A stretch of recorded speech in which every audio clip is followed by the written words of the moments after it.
Japonya'da hane halkı harcamaları 2025 yılında 3 yıl aradan sonra ilk kez yükseldi.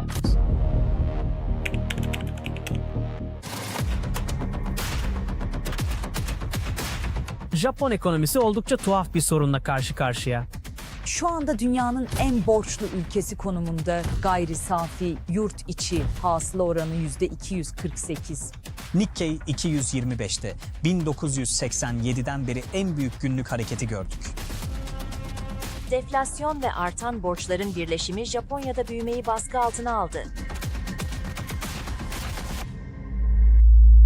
Bugün Japonya'nın tarihine damga vuran ve hala etkilerini hissettiren ekonomik krizini konuşacağız. 2025 yılında Japonya'da hane halkı harcamaları 3 yıl sonra ilk kez arttı. Ama bu harcama artışı refahın göstergesi mi yoksa hayat pahalılığına karşı bir savunma refleksi mi? Tokyo'nun kalabalık caddelerinde insanlar fiyatları karşılaştırarak alışveriş yapıyor. Gıda fiyatları tavan yapmış durumda. Şimdi size soruyorum. Japonya neden dünyanın en borçlu ülkesi? Borç GCCH oranı %248. Bu rakamı hayal edin, ekonomik sürdürülebilirlik açısından bir kırmızı alarm. Geçtiğimiz yıl Nikkei 225 endeksinde 1987'den bu yana en büyük günlük hareketi gördü. Deflasyon ve artan borç yükü Japonya'da büyümeyi adeta zincire vurdu. Sadece 2025'te 10.000 şirket iflas etti. Ama bakın, bunların 300'ü para değil, insan bulamadığı için kapandı. Neden mi? Japon nüfusunun 5'te 1'i 70 yaşın üzerinde, yani işgücü açığı Japonya'da fabrikaları kapanmanın eşiğine getirdi. Aynı anda yılda 450 okul kapanıyor çünkü gidecek çocuk kalmadı. Bir ülke hem ekonomik hem demografik krizle aynı anda nasıl başa çıkabilir? İnsanlar harcamalarını artırıyor ama birçoğu geçim sıkıntısı yaşıyor. Tokyo'daki bir yardım merkezi ikinci el kıyafet dağıtıyor, anne babalar ise çocuklarını geçindirmekte zorlanıyor. İşte böyle bir ortamda büyüme rakamları yanıltıcı olabiliyor. Paranın el değiştirmesiyle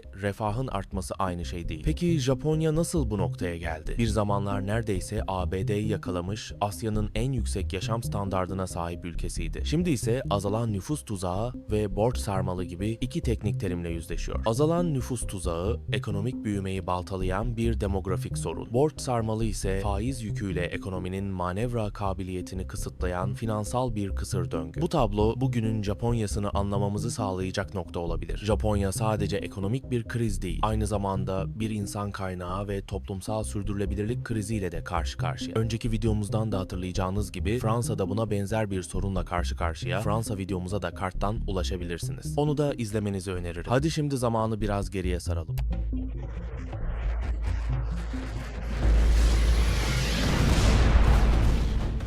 1949, İkinci Dünya Savaşı'ndan yeni çıkmış bir Japonya, yerle bir olmuş şehirler, açlık ve umutsuz bir toplum. Amerika, Japonya'yı komünizme kaptırma korkusuyla devreye giriyor. Peki ABD Japonya'ya neden milyarlarca dolar akıttı? Sadece ekonomik yardım değil, teknolojik bilgi transferi ve ABD pazarına sınırsız erişim sağlandı. Savaş sonrası ekonomik mucizenin temeli işte burada atıldı. 1960'larda ortalama gelir kişi başı 25 dolardan 1980'lerde 500 dolara çıktı. O yıllarda Japonya, Almanya, İngiltere ve Fransa'yı geçip dünyanın 3. büyük ekonomisi oldu. 1980'lerde Japonya'nın topraklarının toplam değeri ABD'nin 4 katıydı. Bu tablo üretim ekonomisinin, yani sanayi ve ihracata dayalı büyüme modelinin tipik bir örneği. Buna genellikle ihracata dayalı sanayileşme denir. Japonya kısa sürede global bir üretim devi oldu. 1980'lerin başında Japon otomobilleri ABD pazarının %23'ünü ele geçirdi. Amerikalı işçiler Japon arabalarını sokağa çıkarıp balyozla parçaladılar. Çünkü Japon firmalar Amerikan devlerini kendi evlerinde yeniyor. O dönemde 10 büyük şirketin 6'sı Japon. Peki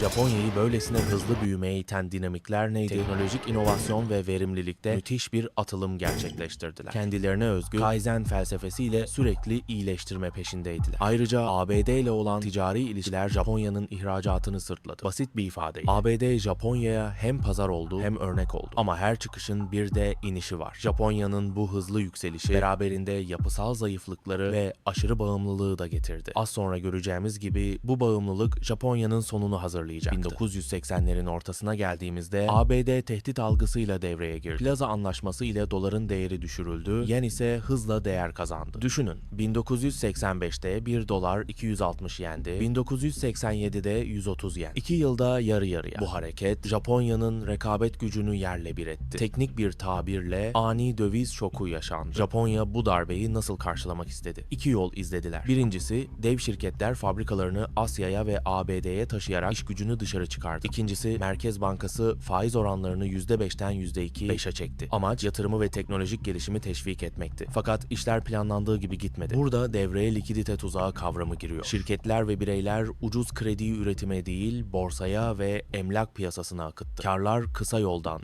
yani spekülasyondan geldi. 1989'da Nikkei 225 endeksi 6'dan 38.915 puana fırladı. Neredeyse %550 artış. Şirketler ana işlerinden çok finansal yatırımlarla ilgilenmeye başladı. Şimdi size bir örnek vereyim. Toyota'nın 1980'lerin sonunda vergi öncesi karının %30'u borsa işlemlerinden geliyor. Benzer şekilde Sony, Nissan ve yüzlerce şirket kısa vadeli kazanç uğruna üretimden uzaklaştı. Ve tabii borçlanarak alınan gayrimenkullerle gayrimenkul balonu da patlamaya hazır hale geldi. Bir an için düşünün, herkesin kazandığı sanılan o dönemde aslında Japonya kendi ekonomik yıkımının zeminini hazırlıyordu. Bu balonun patlamasıyla Japonya tarihin en uzun süren ekonomik durgunluğuna girecekti. Ve o gün geldi. 1990'da faizler tekrar artırıldı, balon patladı. Varlık fiyatları %50-70 oranında düştü, şirketler borç içinde kaldı. Finansal istikrarsızlık ve borç deflasyonu Japonya'yı esir aldı. Sadece Sony Columbia Pictures örneğini hatırlayın. 4-8 milyar dolara alınan şirket balon sonrası 2-7 milyar dolar zarara neden oldu. Şirketler borsadan ve emlaktan elde ettikleri değerle bankalardan daha fazla kredi çekmişti. Şimdi ise varlıklar değer kaybetmiş ama borçlar aynen duruyordu. Hani derler ya, kağıt üstünde zengin, tam da öyle. Japon hükümeti paniğe kapıldı. Amerikan tarzı bir iflas dalgası yerine şirketleri yaşatmaya çalıştı. Ama bu yeni bir sorunu doğurdu. Zombi şirketler. Geliri sadece borçlarının faizini ödemeye yeten, büyümeyen, yatırım yapmayan ve inovasyon üretemeyen firmalar ekonomide çoğalmaya başladı. Şimdi siz düşünün. Ekonominin %30'u zombi şirketlerden oluşursa ne olur? Birincisi, inovasyon kurur, Tesla ve Google gibi yeni girişimler çıkmaz. İkincisi, fiyatlar baskılanır, karlar ve maaşlar artmaz. Üçüncüsü, iş gücü piyasası donar, gençler kariyer yapamaz, toplum yaşlanır. Japonya için tam bir kısır döngü. Bu noktada şirketlerin batmasına izin vermemenin kısa vadede toplumsal çöküşü engellese de uzun vadede ülkeyi ekonomik ve demografik bir çıkmaza sürüklediğini görüyoruz. Sadece finansal değil, toplumsal bir felaket. Şimdi Japonya örneğinden çıkarılacak derslere gelelim. Belki bize ne Japonya'dan diye düşünüyor olabilirsiniz. Ama bu hikaye özellikle genç nüfusu hızla artan birçok ülke için hayati önem taşıyor. Japonya, iflas eden şirketleri yaşatmaya çalışarak sermayeyi verimsiz alanlarda kilitledi. Bu yüzden yaratıcı yıkım prensibini uygulayamadı. Ekonomik çeşitliliğin önemi Japonya örneğinde ne? Tek bir ticaret ortağına aşırı bağımlılık risk oluşturuyor. Hem Venezuela'da hem Japonya'da benzer sonuçlar gördük. Bugünün dünyasında çeşitlilik hayatta kalmanın anahtarı. Ayrıca sonraki videomuzun hangi konu hakkında olmasını isterseniz yorumlarda belirtebilirsiniz. Önerileriniz bizim çok değerli. En kritik meselelerden biri ise demografi. Japonya'da doğum oranı 1970'lerde yılda 2 milyonken şimdi 680 bine geriledi. Gençlerin işsiz kalması bir neslin düşük vasıflarla yaşlanmasına neden oldu. Eğer gençlere kaliteli eğitim ve istihdam imkanı sunulmaz, Japonya gibi kayıp bir nesil yaratabilir. Burada size şu soruyu sormak istiyorum. Yıkıcı reformlar yapılmazsa sadece Japonya mı batardı? Hayır, benzer ülkelerde aynı hatayı tekrar edebilir. Nüfusun bir nimet olabilmesi için onu verimli kılacak eğitim ve inovasyon şart. Özetle, Japonya'dan alınacak 3 büyük ders var. 1. Zombi şirketlere izin vermeyin. 2. Ticarette çeşitlilik şart. 3.